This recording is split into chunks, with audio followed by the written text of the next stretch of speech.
নমস্কার দর্শক বন্ধুরা, এক্সট্রা টাইম বাংলায় আপনাদের আরও একবার স্বাগত। আপনাদের প্রিয় ফুটবল শো নিয়ে আমি চলে এসেছি রৌনক, এবং আমার সাথে রয়েছেন আমার সিনিয়র রিপোর্টার সাইফদা। এবং এই মুহূর্তে যে সবচেয়ে বড় খবর ভারতীয় ফুটবলের জন্য, না এটা কোনো ক্লাব ফুটবলের খবর নয়, মোহনবাগান, ইস্ট বেঙ্গল, মোহামেডান নয়, এই খবরটা কিন্তু ভারতীয় ফুটবল দলের একটি গুরুত্বপূর্ণ বিষয় নিয়ে। আপনারা যেমনটা জানেন যে 2026 বিশ্বকাপের যোগ্যতা অর্জন পর্বের খেলা চলছে, এবং সেখানেই যেখানে প্রথম ম্যাচে কুয়েতের মাটিতে গিয়ে কুয়েতকে হারিয়েছিল ভারতীয় দল, এবং তারপর কিন্তু আর জয়ের মুখ দেখতে পেল না ভারতীয় দল, এবং আফগানিস্তানের বিরুদ্ধে অ্যাওয়ে ম্যাচে সৌদি আরবে গিয়ে ড্র, এবং তারপর ঘরের মাঠে কিন্তু 1 গোলে এগিয়ে থেকে 2-1 ফলাফলে হার। অর্থাৎ একটা সুবর্ণ সুযোগ ক্রমশই হাতছাড়া হচ্ছে ভারতীয় ফুটবল দলের হাত থেকে, এবং সেই নিয়ে আমরা তো আলোচনা করেছি সাইদা, কিন্তু আলোচনায় এবার বসেছেন খোদ এআইএফএফ, এবং এআইএফএফ সভাপতি কল্যাণ চৌবে। তিনি একটি ভার্চুয়াল মিটিং ডেকেছিলেন গতকাল, এবং সেখান থেকে একটা সিদ্ধান্ত নেওয়া হয় যে 5 জন সদস্যের একটা কমিটি গঠন করা হয়েছে, এবং সেই কমিটি 14 জন বসেছিলেন, সেখান থেকে 14 জন বসেছিলেন ভার্চুয়াল মিটিংয়ে, সেখান থেকে 5 জনকে সিলেক্ট করা হয়েছে। এবং সেই 5 জন কিন্তু ভারতীয় ফুটবল দলের যে হেড কোচ ইগস তিমাজের সাথে আলোচনায় বসবেন কেন এরকম ফলাফল। এবং তার পাশাপাশি জানিয়ে রাখা ভালো বন্ধুরা যে ইগস তিমাজ তিনি কিন্তু জানিয়েছিলেন যে ভারতীয় দল যদি তৃতীয় রাউন্ডে না যায়, যোগ্যতা অর্জন পর্বে তৃতীয় রাউন্ডে না যায়, তাহলে সেক্ষেত্রে তিনি তৎক্ষণাৎ ইস্তফা দেবেন। এবং তারপর যখন আফগানিস্তান ম্যাচ হারেন, তারপরও শোনা যায় যে তিনি বলেছেন কলকাতায় যে কুয়েত ম্যাচটা হবে হোম ম্যাচ, সেই ম্যাচের পরও যদি ভারতীয় দল যদি না যেতে পারে তৃতীয় রাউন্ডে, সেক্ষেত্রেও কিন্তু তিনি ইস্তফা দেবেন। তো মিডিয়ার কাছে এরকম ভারতীয় কোচের বারংবার ইস্তফা নিয়ে কথা বলা, কিংবা যেরকম চেয়েছেন সেরকম ফুটবলার নেওয়ার পরেও তিনি যে ফল দিতে পারেননি, সেই সব কারণেই কিন্তু একটা মিটিং হবে, এবং সেই মিটিংয়ে উপস্থিত থাকবেন আইএম বিজয়ান, ক্লাইম্যাক্স রয়্যাল লরেন্সের মতো প্রাক্তন ফুটবলাররা, এবং তাছাড়াও থাকবেন এআইএফএফ এআইএফএফ সহসভাপতি হরিশ, এবং তাছাড়াও থাকছেন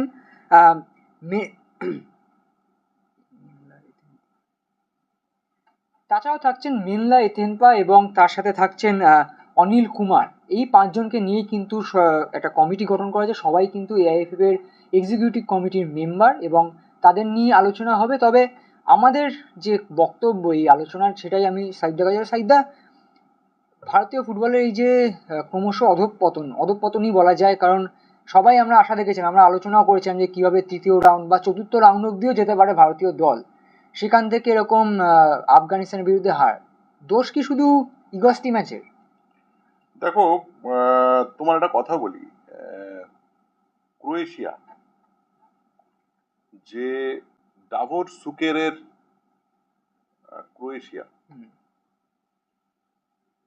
আজকের ক্রোয়েশিয়ার কথা বলছি না, 98-এ যখন এই ক্রোয়েশিয়া দলটি প্রথম ওয়ার্ল্ড কাপে সবাইকে চমকে দিয়ে সেমিফাইনাল খেললো, হ্যাঁ।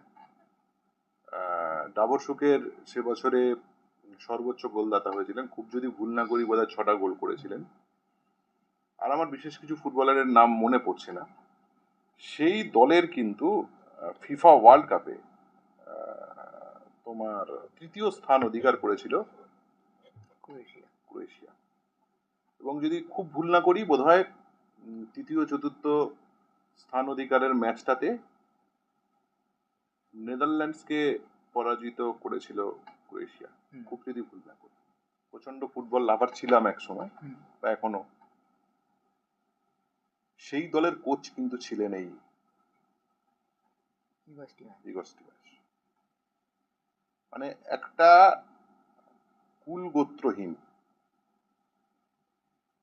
ইউরোপের একটা দেশ যারা ফুটবলে অংশ নিচ্ছে, 90 সালে নতুন দেশ হিসেবে আত্মপ্রকাশ করার পর 8 বছরের মধ্যে ক্রোয়েশিয়া ওয়ার্ল্ড কাপ খেলছে, এবং ওয়ার্ল্ড কাপে তারা পার্টিসিপেট শুধু করছে না, সেমিফাইনালে গেছে, সেটা 1998। সেই দলের তোমার একটা গুরুত্বপূর্ণ ফুটবলার ছিলেন ইগস টিমাজ, ঠিক আছে। এই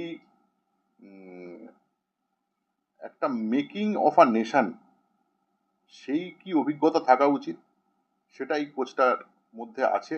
ফুটবলার হিসেবে তিনি কিন্তু পেয়েছেন। তার পরবর্তীকালে এই ক্রোয়েশিয়া কিন্তু বিশ্ব ফুটবল থেকে হারিয়ে যায়নি, ঠিক আছে, সেই ক্রোয়েশিয়া দলের কিন্তু ইনি কোচের দায়িত্ব সামলেছেন। সুতরাং সেই জায়গা থেকে ইনি এসেছেন কিন্তু ভারতীয় ফুটবলে। সব দায়টা তার ঘাড়ে চাপিয়ে দিয়ে ঝেড়ে ফেলে দিয়ে চলে যাওয়াটা কিন্তু ঠিক হবে না। তার সাথে ক্রোয়েশিয়ার এখনো যে ফুটবল স্ট্রাকচার অনেকটাই এগিয়ে, এবং যদি এখন বলা যায় যে আমি এই কোচটাকে যদি আমি বঙ্গোপসাগরে ছুঁড়ে ফেলে দিই,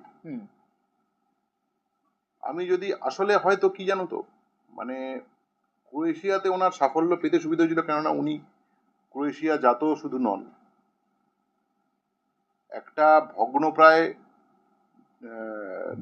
নেশন যখন মেকিং হয় তখন সব নিজের মতো করে তৈরি করা যায়। আর আমাদের এখানে একটা 100 বছরের ফুটবল স্ট্রাকচার রয়েছে, যে স্ট্রাকচারটা একটা ভুলভাল স্ট্রাকচার, এবং সেখানে এই পুরোনো আমলের স্ট্রাকচারের দালান দরদালান সমস্ত দেওয়া, বড় বড় সিংহদুয়ার, ঘর থাকার জন্য একটা। আগেকার আমলের বাড়িগুলো দেখবে একটা কি দুটো ঘর, আর বাদ বাকি সব বারান্দা, উঠোন, বড় বড় জানলা দরজা। আমি যেটা বলতে চাইছি, আমাদের এই ভুল স্ট্রাকচারকে ভেঙে করার জন্য যে স্বাধীনতা দেওয়া দরকার ছিল ইগর স্টিমাসের, অথবা মিস্টার টম, অথবা মিস্টার অনিল, অথবা সামওয়ান, যে কেউ হতে পারে। তুমি আনসেলেত্তিকে নিয়ে এলেও সাফল্য পাবে, তুমি পেপকে নিয়ে এলে কি সাফল্য পাবে? বিশ্ব ফুটবলে যারা, বোরা মিলিটুনোভিচকে নিয়ে আসা হলো যুগোস্লাভিয়াকে 1990-তে, তারপর পরবর্তীকালে চীন, তারপর একটু আগে আমেরিকা, যারা ওয়ার্ল্ড কাপে চমকে দিয়েছে বিভিন্ন সময়, বোরা মিলিটুনোভিচ এসে পেপ টক দিলেন। বোরাকে যদি কোচও করে নিয়ে আসা, বোরা যদিও এখন সেই বয়স নেই, অনেক বেশি বয়স হয়ে গেছে, বা ধরো সাম্প্রতিক অতীত সময়ে যদি গাসেডিঙ্কের কথা বলি, গাসেডিঙ্কের হাত ধরে দক্ষিণ কোরিয়া ওয়ার্ল্ড কাপ সেমিফাইনাল খেলেছে ডাচ কোচ। গাসেডিঙ্কে যদি কোচ করে নিয়ে আসে, সাফল্য পাবো? খাতায় কলমে সাফল্যের নিরিখে এরা যে মানের কোচ বা যে মানের ফুটবল প্লেয়িং নেশন থেকে এরা আসেন, তাদের বেসিক্যালি অনেক কিছু করার থাকে কিন্তু তারা করতে পারে না। আমার কোথাও যেন মনে হয় নচিকেতার একটা গানের লাইনের প্রথম অংশটা বলবো, কারণ পরেরটা আমি বলতে চাই না, সেটা বলা সমীচীন নয়। সামান্য টেনশন তদন্ত কমিশন, এটা একটা তদন্ত কমিশন বসিয়ে কোচ হচ্ছে একটা সফট কর্নার। আরে কোচ তো চলে যাবে, কোচ আসবে, সাফল্য কি আসবে? আর কোচ চলে যাওয়া মানে কি ব্যর্থতা চলে যাওয়া? ব্যর্থতা তো আমাদের নিত্য সঙ্গী। আমরা যারা ব্যর্থতার সঙ্গে সবসময় রয়েছি, এটা আমাদের নয় কেন? একদমই তাই। ইগর স্টিমাসের জীবনপঞ্জি থেকে তো 1998 বিশ্বকাপে কোন এশিয়া কাপ না, সেমিফাইনালিস্ট, তেমনি মুছে ফেলতে পারবো না আমাদের ভারতের বর্তমান অসাফল্য। আমরা এই অসাফল্যটাকে একটু যদি কাল্টিভেট করি, শুধু যদি ইগর স্টিমাসের ঘাড়ে চাপিয়ে দিয়ে বৈতরণী পেরিয়ে যাওয়ার চেষ্টা করি, তাহলে কি সেটা ঠিক হবে? হবে না।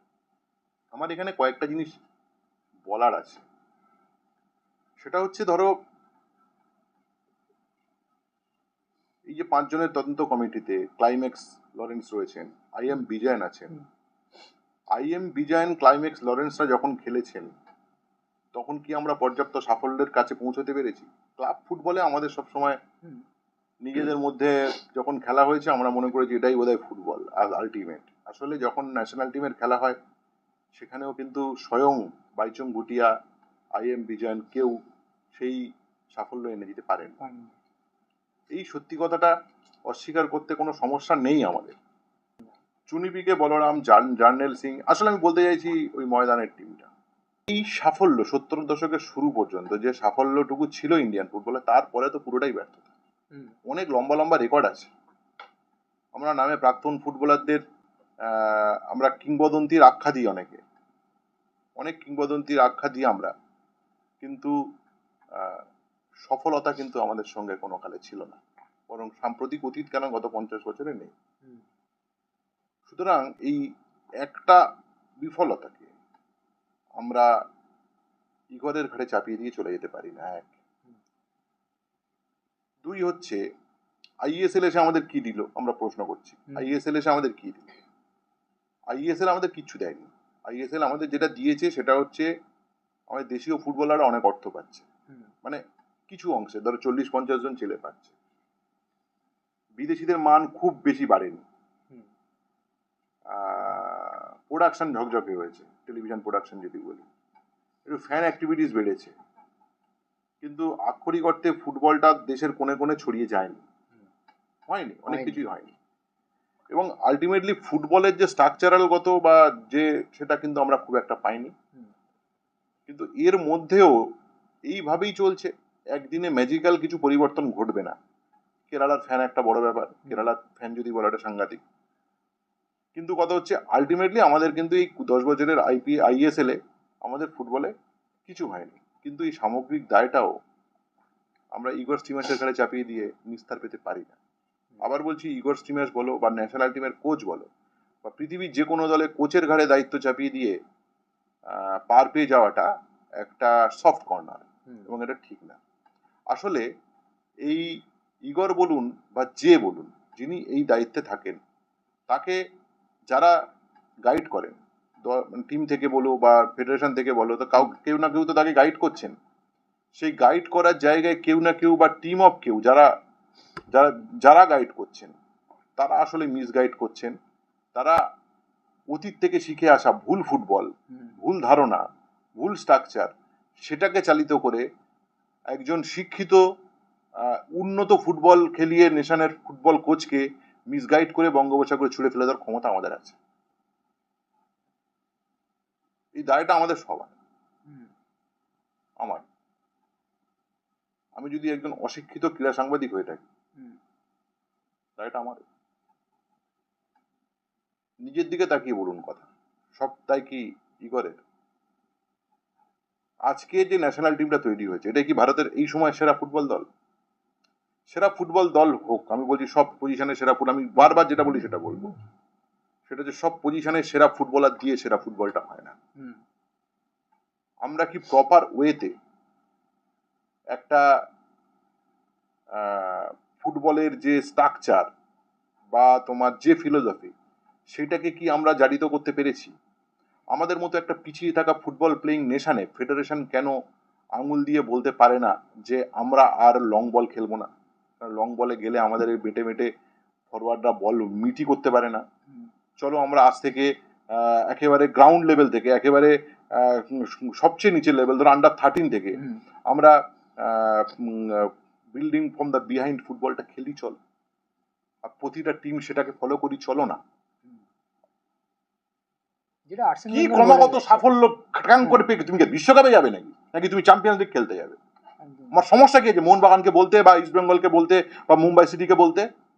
সমস্যাটা কি আছে? সবাই একসঙ্গে আমরা বিল্ড আপ খেলবো, এটা বলতে তো সময় লাগে কেন? কিসের সাফল্য পাবো আমরা? এই তো ইস্ট বেঙ্গল মোহনবাগানকে হারাবে, মোহনবাগান ইস্ট বেঙ্গলকে হারাবে, নাম নেচে নেচে বাড়ি চলে আসাটাই সাফল্য। 100 বছর ধরে অনেক দেখলাম এটা। আবার যখন ইন্ডিয়া খারাপ খেলবে আমরা মাথা চাপড়াবো। পরিকাঠামো কিছু নয়, পরিকাঠামোর গল্প এখানে দিও না। ভারতবর্ষে 8টা-10টা স্টেডিয়াম আছে যেখানে বিশ্বকাপ করা যায়, আয়োজন করা যায়। আন্ডার 17 ওয়ার্ল্ড কাপের পরে সেটা হয়েছে।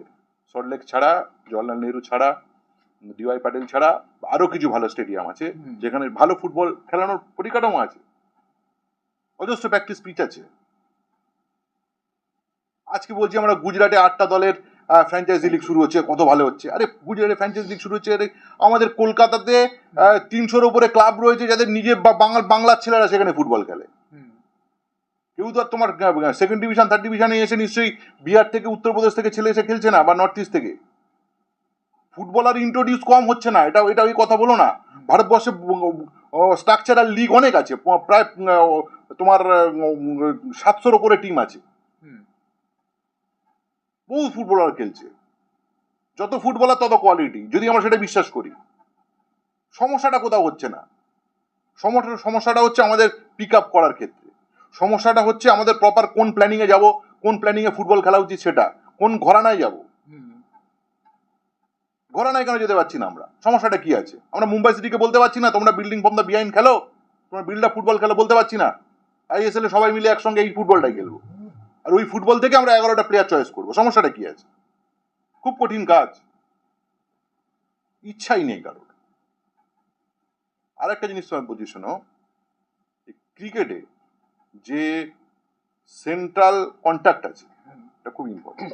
অবশ্যই সেন্ট্রাল কন্ট্যাক্ট থেকে যদি একটা প্লেয়ার সরে চলে যায়, সে নিজেকে প্রমাণ দিয়ে, যদি শ্রেয়াস আইয়ার এবারে প্রমাণ দেওয়ার চেষ্টা করবে, তেমন বলছি যে সেন্ট্রাল কন্ট্যাক্ট থেকে যদি কোনো প্লেয়ার সরে যায়, তাকে সে তো পারফর্ম করবে না, তো এই বছরের পর বছর তোমার বেঙ্গালুরু এফসির হয়ে দুর্দান্ত খারাপ খেলে যাওয়া ফুটবলাররা নিয়মিত সুযোগ পেয়ে যাবে। কোন অদৃশ্য মুম্বাই গেট হয়তো ব্যাঙ্গালোরে, ইন্ডিয়া গেট হয়তো ব্যাঙ্গালোরে অবস্থিত, আমি জানি না, গেট ওয়ে অফ ইন্ডিয়া বলো বা ইন্ডিয়া গেট হয়তো বেঙ্গালোরে অবস্থিত ফুটবলের জন্য। কি হচ্ছে এটা? মানুষ হাসছে, গোটা বিশ্ব হাসছে। ওটা বিশ্ব না, বিশ্বের কিছু এসে জানে ইন্ডিয়ান ফুটবলে কি হচ্ছে, কিছু এসে জানে না। আমাদের সমস্যা হচ্ছে, কারণ আমরা ফুটবলটা নিয়ে থাকি, তো আমাদের সমস্যা হচ্ছে। আর সেই দেশটা যা কদিন পরে যে অবস্থা হবে, বাংলাদেশের কাছে হারবে ইন্ডিয়া, এই সদিচ্ছার অভাব যদি থাকে। সদিচ্ছা নেই, সমস্যাটা হচ্ছে এই সদিচ্ছাটা নেই। এই তদন্ত কমিটি কি করবে? তদন্ত কমিটি কি করবে? তদন্ত কমিটি তো ভার্ডিক দেবে, কোচ বদল হবে, কোচ বদল হবে। আমি তো বলছি আনসেলেত্তি এসেও কিছু করতে পারবে না। শুধু সিলেকশন না সাইদা, এখানে কিছুদিন আগেই কিন্তু নাম না করে একজন দেশীয় ফুটবলার, মানে জাতীয় দলেরই ফুটবলার বলেছেন যে এই দলে সিনিয়র ফুটবলার তাদের একটা লবি আছে, তারাই সব মানে সব কিছু ডিসাইড করে, এবং যারা জুনিয়র ফুটবলাররা আছে তারা চাইলেও কিছু বলতে পারে না। তো সেক্ষেত্রে কেন এআইএফএফ কেন তদন্ত কমিটি বসে এই বিষয়টা দেখছে না, বা কেন এই তো মারাত্মক অভিযোগ। এই মারাত্মক অভিযোগটা তো পক্ষ বিপক্ষে আলোচনা করা উচিত। একদম সেই বিষয়ে কোনো কথাই যদি নেই। ন্যাশনাল টিম নিয়ে দায়িত্ব থাকে, তাহলে এটা নিয়ে হওয়া উচিত, আলোচনা উচিত। সেটা হয় না, সেটা হয় না। বরং আমাদের অনেক বেশি লক্ষ্য হচ্ছে ক্লাব টিমে কি করে খেলবো, ক্লাব টিমে কি করে খেলবো, আর কোন ক্লাবে খেললে ন্যাশনাল টিমটা একটু হয়ে যায়। আর ন্যাশনাল টিমে যদি সে প্লেয়ার হয়ে থাকে, তো ক্লাব টিমে সে একটু বেশি টাকা হাঁকাবে।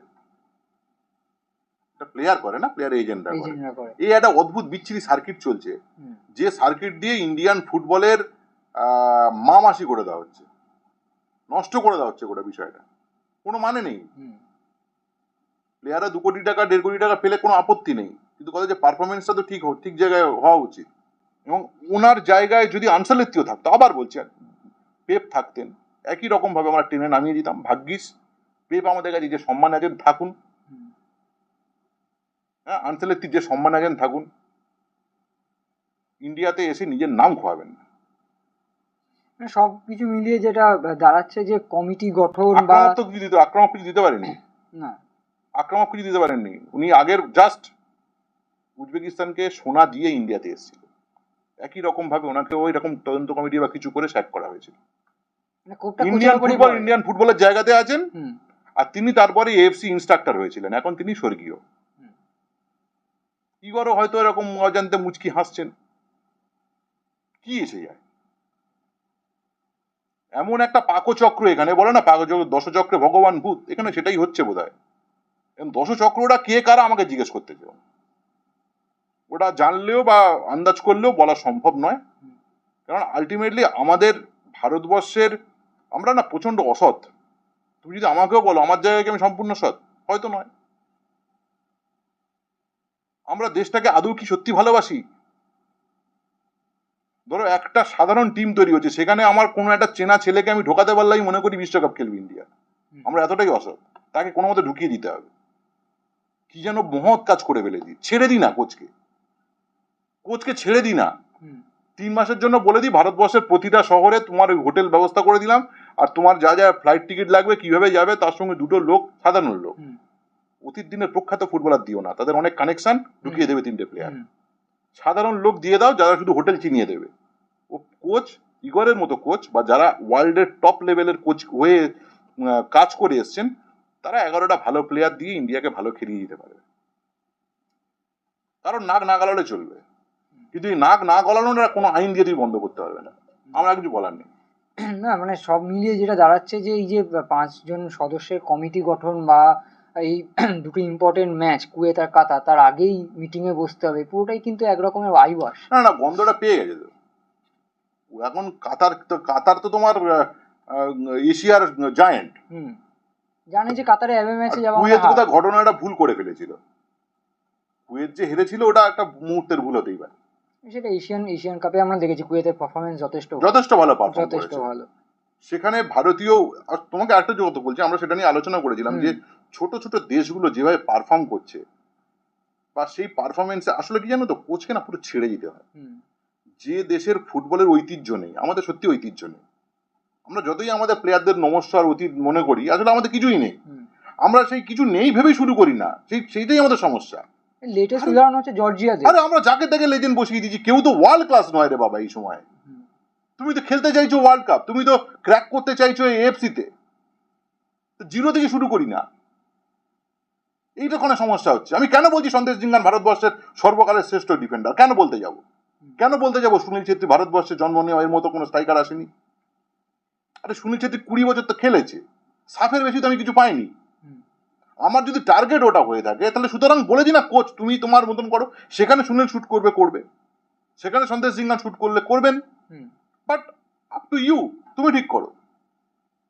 আমার কোনো একটা লিগ কমিটি এসে বলে দেবে এই আইএসএল এর ছাড়া প্লেয়ার হবে না, আমার এই বলে দেবে এই কেন, আমাকে কেন বলে দেবে এই প্লেয়ার, এই তিনটে টিমকে গুরুত্ব দাও। অর্থাৎ দেখছি তো তিনটে টিমের গুরুত্ব বেশি হচ্ছে,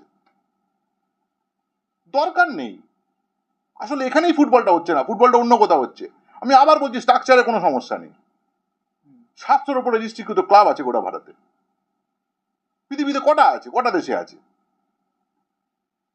তুমি বলো তো? 700 ইন্টু তুমি গুণ করো 30টা করে প্লেয়ার। নিয়মিত খেলা ফুটবলার ভারতবর্ষে কম নেই। কত মাঠ আছে, কত এত আছে, কোন এই যে দেশের সঙ্গে হেরেছি আমরা সেই দেশে মাঠই নেই।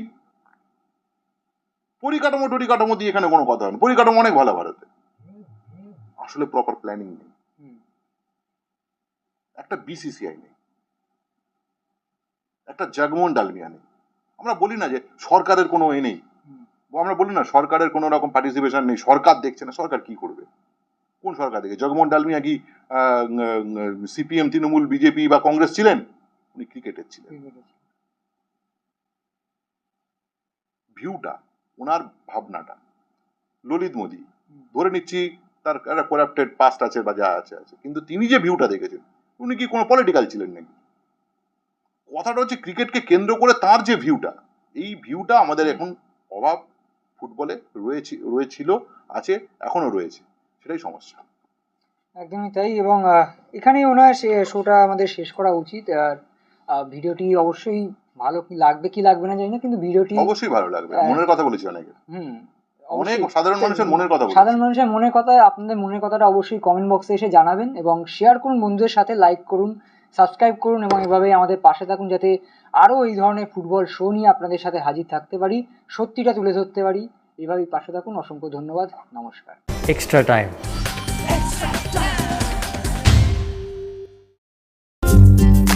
লেটেস্ট নিউজ আর এক্সক্লুসিভ ভিডিওর সঙ্গে আপডেট থাকতে এখনই সাবস্ক্রাইব করুন আমাদের ইউটিউব চ্যানেল। বেল আইকনে ক্লিক করতে ভুলবেন না যেন।